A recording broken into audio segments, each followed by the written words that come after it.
La inteligencia artificial ya forma parte de nuestra vida cotidiana, pero ¿qué sucede cuando sus algoritmos reproducen y amplifican las desigualdades de género? En este episodio de Diálogos de Ciudad exploramos cómo la IA incide en la violencia de género y qué estrategias pueden adoptarse para prevenirla. Para ver los subtítulos en español, activa la opción automática de YouTube.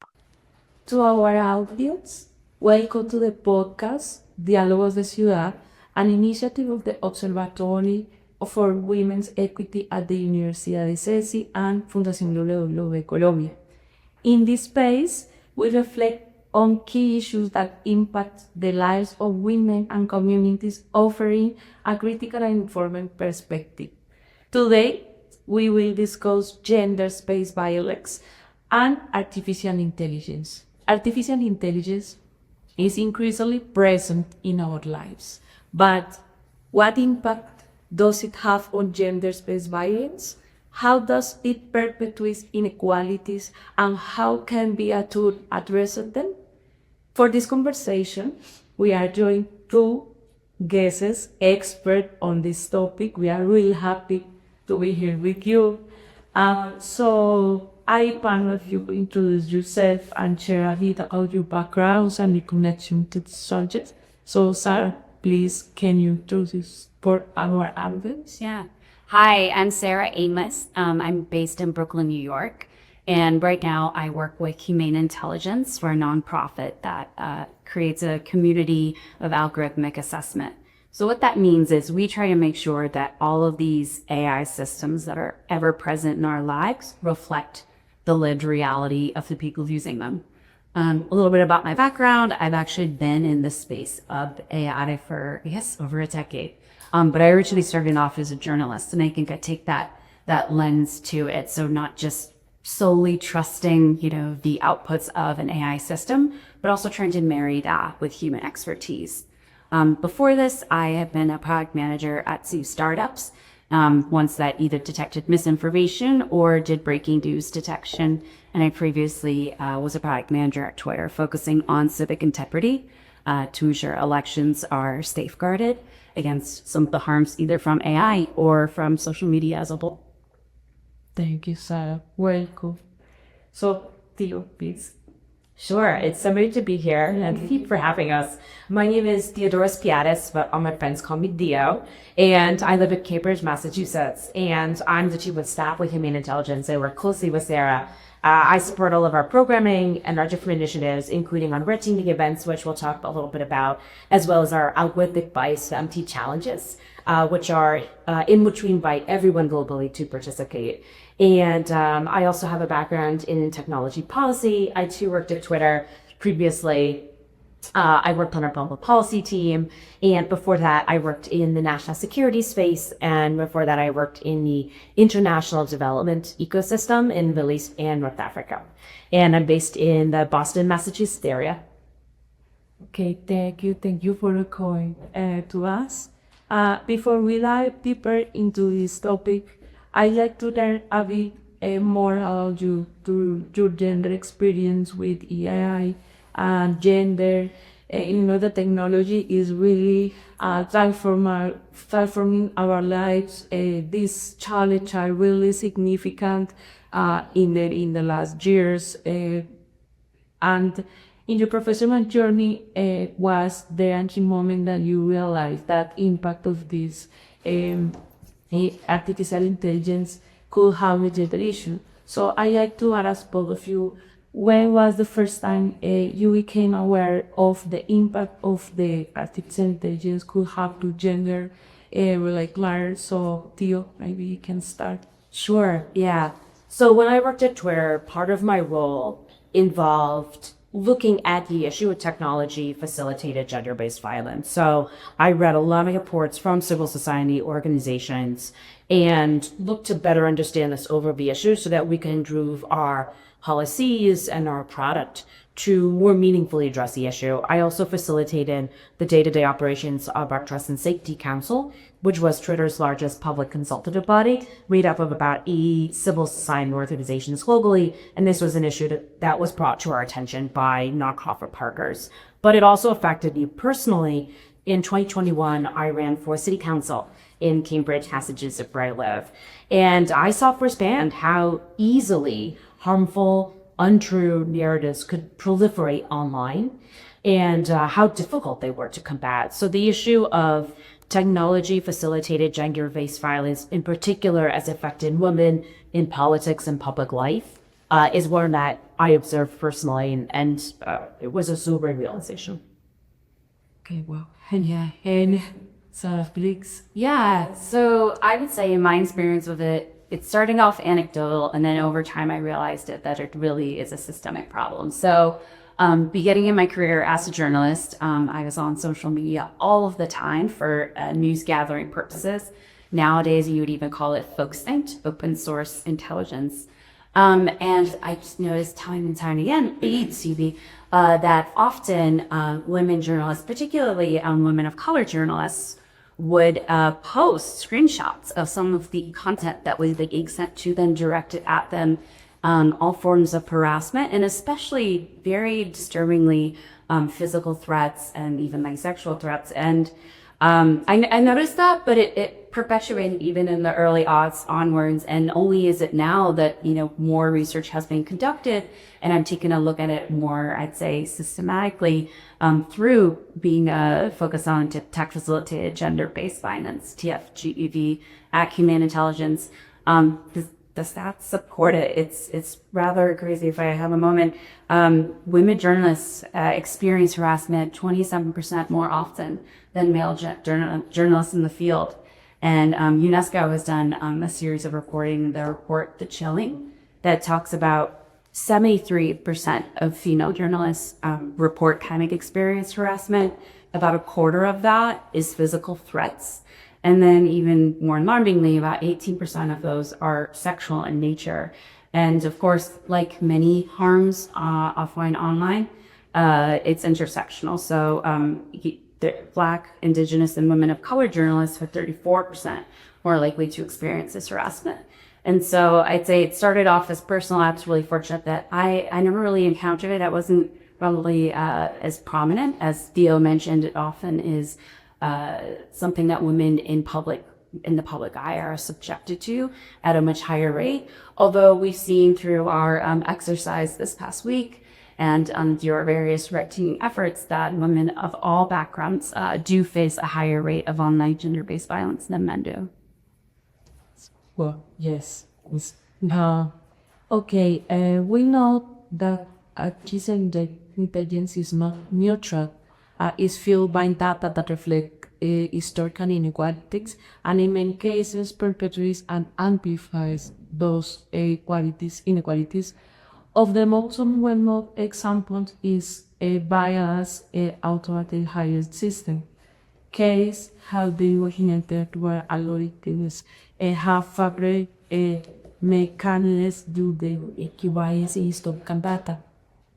I as to take how AI is contributing to reproduction of gender-based violence and how it can prevent and reinforce inequalities in the workplace. So Theo, with your experience in public policy and digital security, how do you think this issue can be addressed? What kind of policy we can we can present to our governments, our local governments, and maybe we can help to organizations through better practices in IA development and how these organizations can introduce this kind of technology in hiring system, for example, or maybe for monitoring their employees. Yeah, absolutely. I think it's helpful to start by looking at where regulation hasn't been implemented globally. People talk a lot about the regulation that's been happening across the European Union.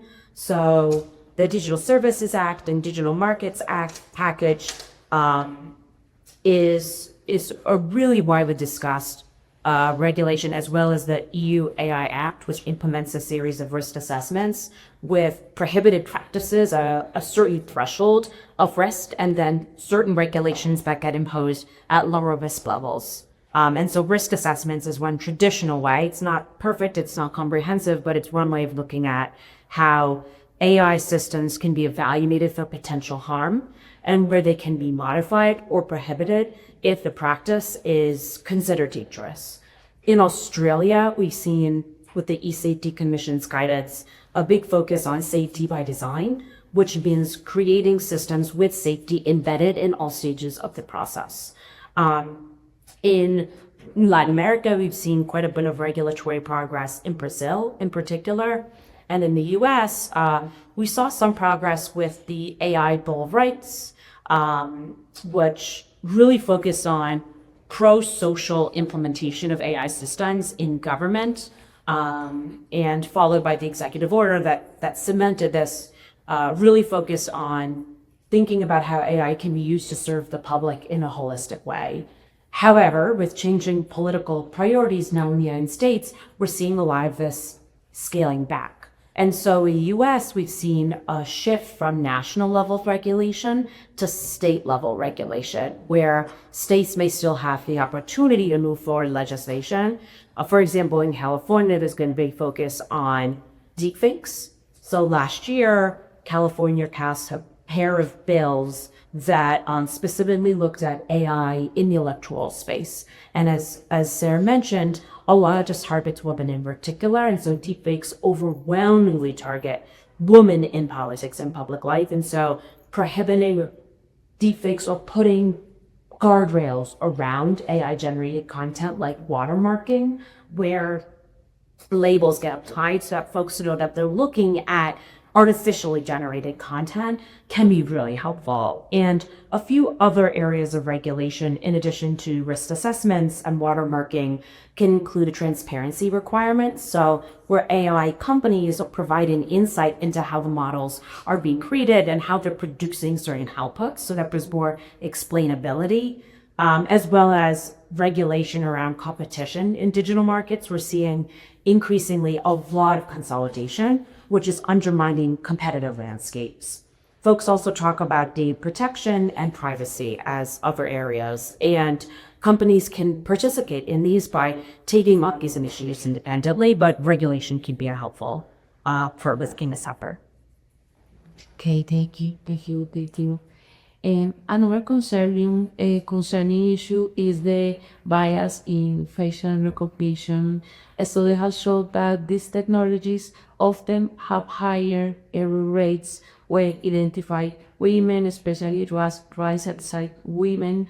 This has to lead to case of misidentification and even unjust criminalization. So, from your experience in developing and responsible technologies and meeting algorithm biases, what do you think are the main challenge in this area, and what solutions could be implemented to improve? So I like to think about this in a human-centric way. And so perhaps, especially when we just talk about a bunch of stats and jargon and terms that can alienate the rest of the public who may not have that background. And so if we think about it just from one individual, this is a hypothetical individual, let's say a girl named Maria, when she starts her life to the later part of her life, she is encountering AI systems, and we have been. This is not a new thing. Theo and I examples of social media and multi-recommendation systems which were driven by machine learning.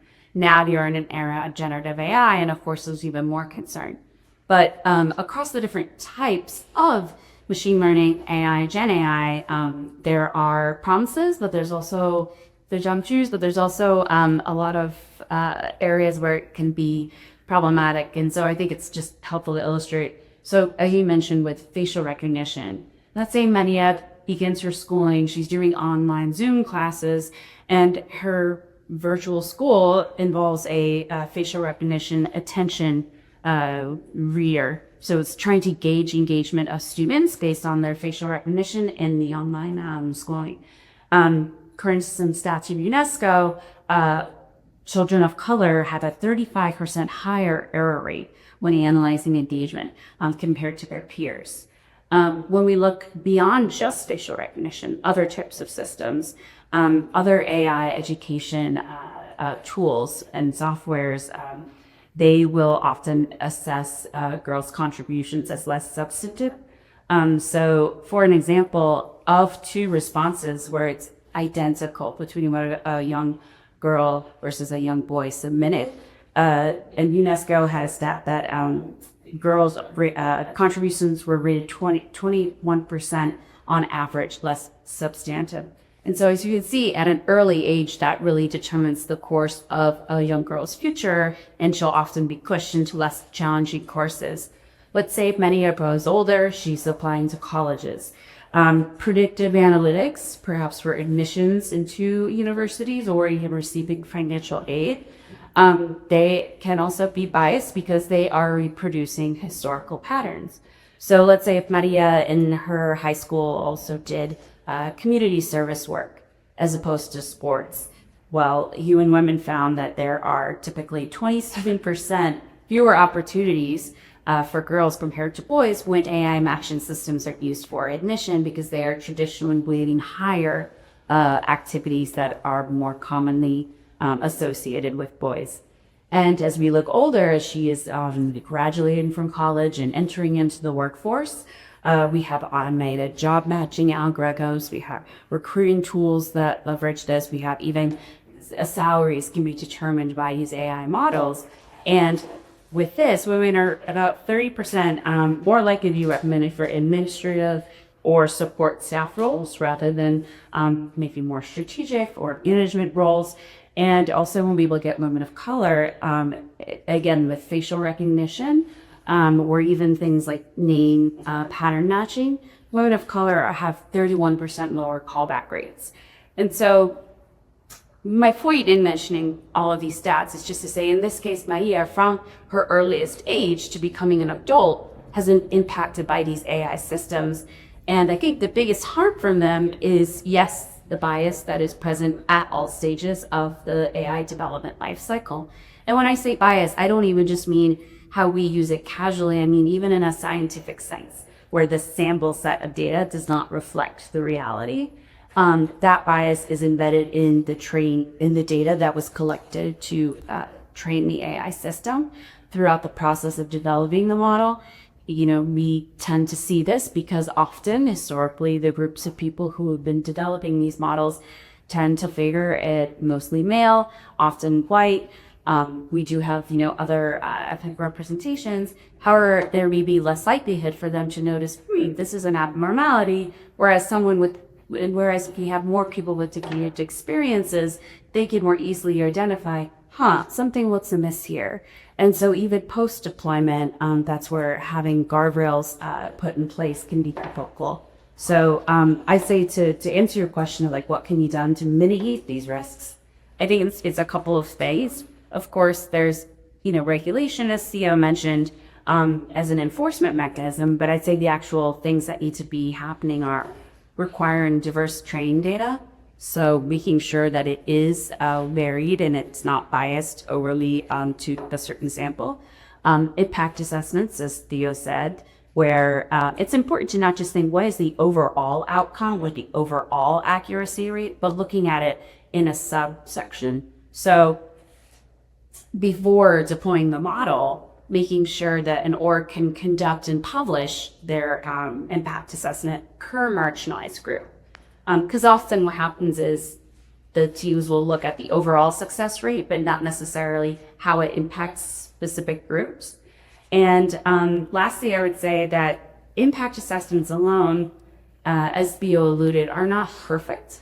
I think of them more as the baseline in terms of ensuring that we are at a minimum trying to mitigate bias. But that's also where we're of the opinion that red teaming can be a helpful supplement to these impact assessments, because whether it's through regulation or even if it is public pressure to conduct these impact assessments, eventually we're risking towards going the compliance route, where a company just checks the box they do the minimum. And also, if you think about it, if they're conducting these impact assessments, are they creating the test, and are they bringing their own homework? So they can make sure that at a minimum, they're not violating it. They can produce their transparency reports. They can make it seem like everything's fine and dandy. But the nice thing about red teaming as an additional support is identifying like the unknown unknowns. So where outside of our scope of testing are there risks? And so that's where Humane Intelligence comes in, because you have a strong point of view that red teaming should not just be conducted within the organizations. At a minimum, it should, but it should be supplemented by people outside of the organizations. And even better, it doesn't just have to be experts in a particular field. Public red teaming is also an option where various people's lived experience can inform how they assess a system. And so they can identify things that maybe that small original group who created the model did not identify as risks. By doing it in a systematic way through red team, we can then compile those vulnerabilities, send it to the model owners, and then they can create or strengthen guardrails to mitigate those risks.